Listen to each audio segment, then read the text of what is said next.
Well, National treasure Maggie Beer is asking some of Australia's most loved cooks and chefs to join her on her big mission to bring some health and wellness to older Australians. Culinary legend and Maggie's good friend Kylie Kwong was the first to step up to the challenge. My mum, Pauline Kwong, she's 82. She was the first one who taught my brothers and I how to cook at the tender age of 5. You know, the reason why I taught you all to cook was so that you could cook for me, so how about? Very smart. I can't wait for Maggie to cook my Hokkien noodle recipe. It's an absolute privilege to have Maggie Beer cook anything of mine. Oh, how good is that? Yeah. Just I'd eat amazing. the Hokkien noodle recipe.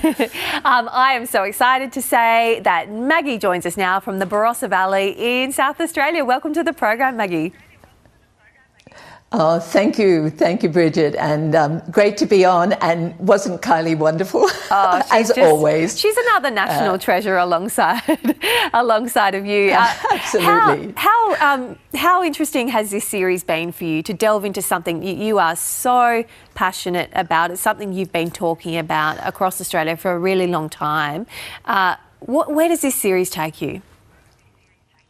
Oh, well, it showed me just how complex it is, even though 10 years I've been working with cooks and chefs and about the food in aged care, to really understand the complexity and that sort of Ferris wheel that never stops running 24/7 with so many tasks to do.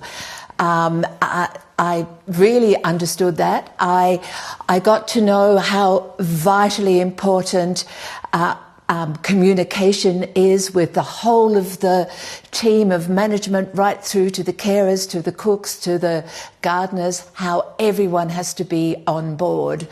And to have a home that was brave enough to show warts and all, what a gift that was. To sort of have a baseline and then show where we come to. There's so much to say. Yes. Yeah.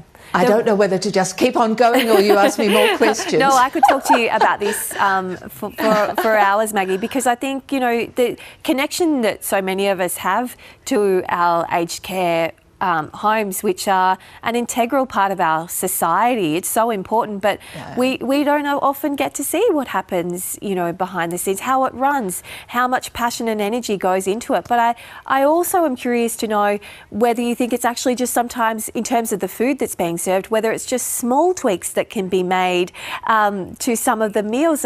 We had you on earlier, a clip of you earlier, talking about just a little bit of salt would have lifted that, or, you know, just a few tweaks to things that are being served at lunch and dinner might help. Well, yes, there is.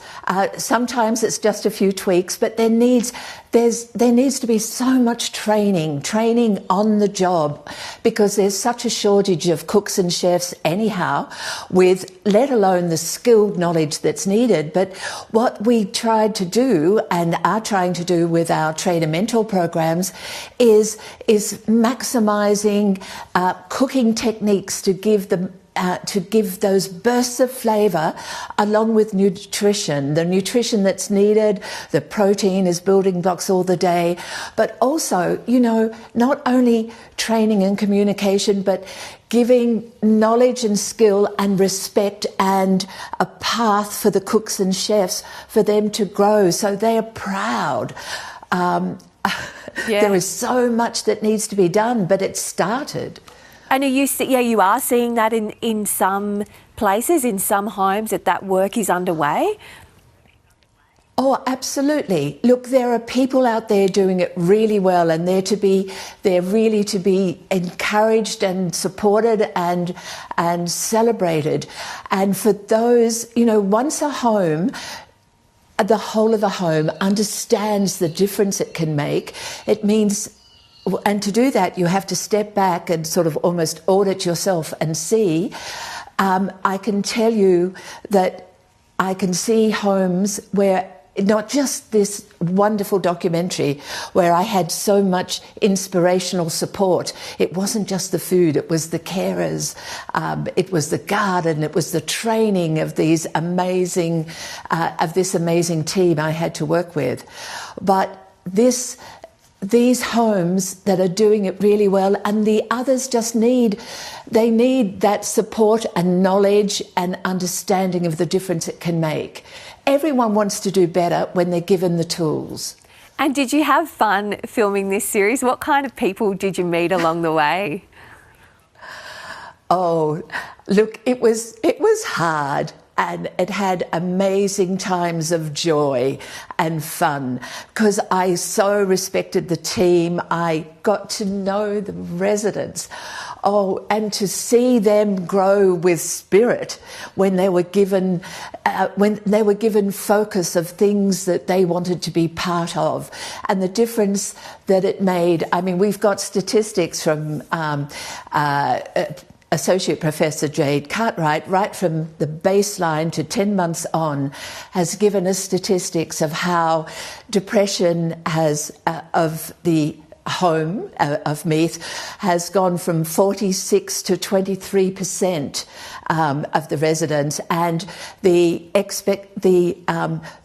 possibility of weight loss has gone from 86% down to 43%. So we have tangible evidence, but the best evidence was the smiles on the faces of the residents when they felt they were having pleasure and choice and things to do, so they felt empowered and were part of the decision-making process. So yes, and the staff, the carers, there were so many people from the management down, but don't think it was easy for anybody. Yeah, I can tell that it was both enriching and difficult at times, but this is a wonderful series, Maggie. It's so wonderful to talk to you, and I know how passionate you are about this. I know a lot of Australians are going to love watching this. Maggie Beer, thanks so much for joining us on News Breakfast. Thank you, Bridget.